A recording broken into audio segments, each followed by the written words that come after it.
একজন মক্কেল মাজদার হোসেন সাহেবের বিরুদ্ধে সুপ্রিম কোর্ট বারের ভারপ্রাপ্ত সম্পাদক বরাবর লিখিত অভিযোগ করেছেন যে তার কাছ থেকে চেকে 1.25 কোটি টাকা ঘুষ নিয়েছেন। এবং এই বিষয়ে ওই রিপোর্টেই দেখলাম, সংশ্লিষ্ট রিপোর্টার যখন মাজদার হোসেন সাহেবকে প্রশ্ন করেছেন উনি তার উত্তর দিয়েছেন। এ বিষয়ে আইন মন্ত্রণালয়ের আপাতত কিছু করণীয় নাই।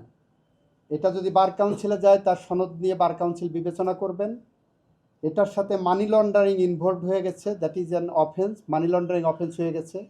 এটার সাথে দুর্নীতির অফেন্স জড়িত হয়ে গেছে। এটার সাথে আপনার ইনকাম ট্যাক্স অর্ডিন্যান্সের অ্যাক্টের আন্ডারে এটা একটা অপরাধ হয়ে গেছে। তার ইনকাম ট্যাক্স ফাইলে এই টাকাটা দেখানো হয়েছে কিনা সেটা একটা প্রশ্ন আসবে। এটা মানি লন্ডারিং উপাদান আছে কিনা এবং দুর্নীতির সাথে ইনভলভ হয়ে গেছেন, সংশ্লিষ্ট কর্তৃপক্ষ এটা দেখবেন। এটা আইন মন্ত্রণালয়ের আপাতত এখানে কিছু করণীয় না। সবাইকে ধন্যবাদ।